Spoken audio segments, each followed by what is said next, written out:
Bonjour, bienvenue dans ma bibliothèque. Eh oui.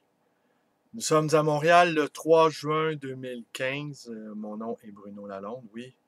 De retour dans ma bibliothèque, je tente de reconfigurer ma chaîne YouTube. J'y parviens pas. Je vais sans doute y parvenir. Je vais demander à quelqu'un de plus compétent que moi. Car j'ai enregistré quelques vidéos depuis quelques jours, dont quelques-unes à ma librairie et dont une hier dans l'atelier enchanté de mon amoureuse. Aujourd'hui et hier, j'ai pris congé pour faire le ménage dans ma bibliothèque car il est bien possible que cette bibliothèque de plus de 25 000 livres ait à déménager dans les mois, peut-être dans l'année qui s'en vient, ma vie personnelle ayant pris une nouvelle tournure. Mais aujourd'hui, alors, pour ceux qui suivent mes activités, eh bien, il y a un autre Bruno Lalonde, c'est moi, sur une chaîne qui porte également mon nom. Alors, vous pouvez me voir dans ma librairie. Je lis un passage de Léon Chestov. Et hier, je commente un tout petit peu le décès de Jacques Parizeau.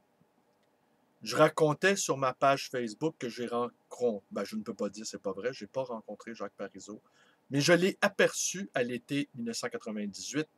Je me rendais à Saint-Jérôme voir une exposition, une rétrospective des œuvres de Kitty Bruno, une peintre que j'estime fort. Et Jacques Parizeau a fait son entrée dans l'autobus voyageur et nous nous sommes tous levés, la vingtaine de passagers, pour lui offrir une ovation debout, une ovation bien sentie. Et je revois monsieur, d'un geste de la main, nous invitant à se rasseoir. Ça a été un grand moment. J'ai été ravi de voir cet homme-là, qui, avec Camille Lorrain, est l'un de mes héros intellectuels. Parce que nous avons eu des intellectuels au Québec d'importance. Jacques Parizeau en est un, Camille Lorrain en est un autre, Gérald Godin en est un autre, qui n'ont pas hésité à se salir les mains, qui n'ont pas hésité à s'impliquer concrètement dans les affaires de la cité. C'est ce qui arrive à un moment donné après avoir écrit quelques livres, après avoir écrit beaucoup de poésie.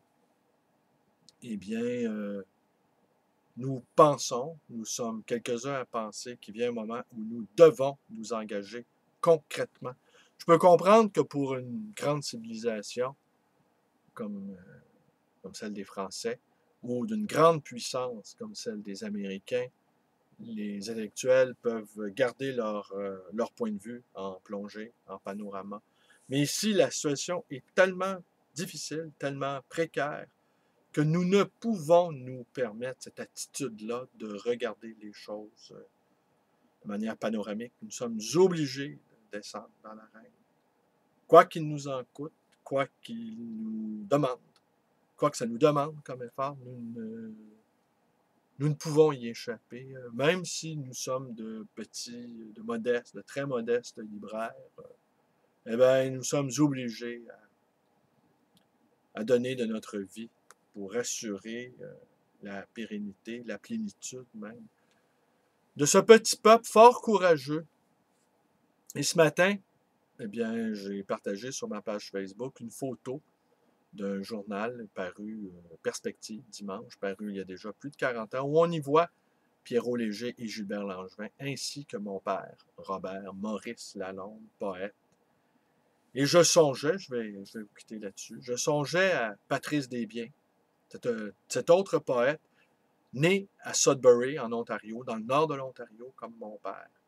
Et Patrice Desbiens, un immense poète, j'allais dire également, oui, un immense poète également, racontait que lorsqu'il était gamin, il ne rêvait pas à Paris, il ne rêvait pas à Versailles, il rêvait à Montréal. Montréal, pour lui, c'était aussi loin que Paris.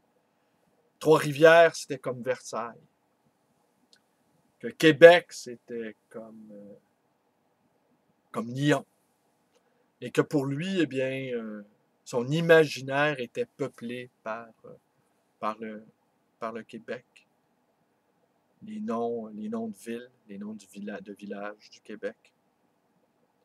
Et Patrice Desbiens a été très mortifié par l'attitude de Pierre Falardeau, qui était son ami, qui s'est rendu à Sudbury et qui regardait ça de haut, la survivance des Franco-Canadiens. Ce serait le seul le seul point où je pourrais être fédéraliste pour rester près de nos frères ontariens ou manitobains. Mais leur destin, c'est le leur, le nôtre, eh bien, est également difficile. Et ben voilà. Je pensais à tout ça parce que mon père vient de Sudbury, donc, vous disais, je suis allé à Sudbury une fois. J'ai rencontré mes oncles une seule fois. J'ai rencontré ma grand-mère, que je n'avais jamais vue. Alors, j'avais à ce moment-là, j'étais pour avoir 16 ans, j'avais 15 ans. Et le Parti québécois venait d'être élu quelques mois auparavant. Et ils étaient très, très fiers, les Franco-Ontariens, de cette victoire du Parti québécois qui a semé l'effroi dans le reste du Canada. Ils étaient très fiers, tout en ne souhaitant pas que le Québec accède à son indépendance. Je ressentais cette ambivalence de mes frères franco-ontariens. Je la ressentais. Et je dois avouer que ça me troublait parce qu'ils étaient tellement heureux de cette victoire-là. J'espérais qu'on donne une grande leçon aux Anglais qui nous ont tant fait mal et qui nous rappellent à l'envi que la défaite de 1760, eh bien, nous devrions en prendre acte une bonne fois pour toutes et accepter que notre sort soit ainsi scellé. Mais mes oncles et mes cousins de même que ma grand-mère franco-ontarienne et métisse, eh bien, ils ne souhaitaient pas que le Québec se sépare. Ils souhaitaient que nous restions au sein du Canada pour que nous les aidions à assurer leur survie. Évidemment, par la suite, on a entendu les propos d'Yves Beauchemin dire que les communautés franco-canadiennes, eh bien, étaient un cadavre encore chaud. On a également entendu d'autres poètes québécois jeter un regard dédaigneux sur ces minorités dispersées un peu partout sur le territoire canadien. Voilà, c'est tout ce que je voulais partager avec vous. Eh bien, j'espère réussir à me brancher pour avoir une seule chaîne et non pas deux seules chaînes. Mais bon, voilà. Voilà. Je vous remercie d'être avec moi. Vous connaissez la suite. Vous pouvez vous abonner à l'une ou l'autre de mes chaînes en attendant. Vous pouvez me rendre visite à cette librairie d'occasion et d'anciens, le livre voyageur, d'où sera enregistré, je le souhaite, les prochaines vidéos, celles que j'ai produites, celles que j'ai réalisées il y a quelques jours sont disponibles sur ma page Facebook, de même que celle-ci. Vous pouvez aller me rendre visite sur ma page Facebook. Et quoi encore? Eh bien, on va regretter Jacques Parizeau, qui était ferme, qui était résolu dans son désir d'accéder à l'indépendance.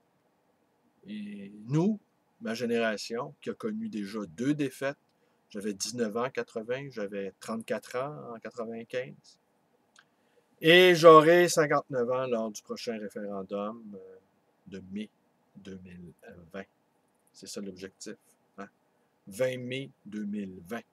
Voilà, n'est-ce pas une belle date? J'aimerais bien le 15 mai 2020, pour mon anniversaire. On y est avec le 20 mai 2020. Et on va se battre avec énergie, on va se battre avec détermination. On va se rappeler par contre que nos adversaires sont extrêmement coriaces et prêts à tout également. Les indépendantistes québécois représentent une véritable menace pour l'unité canadienne. Merci, bonne journée.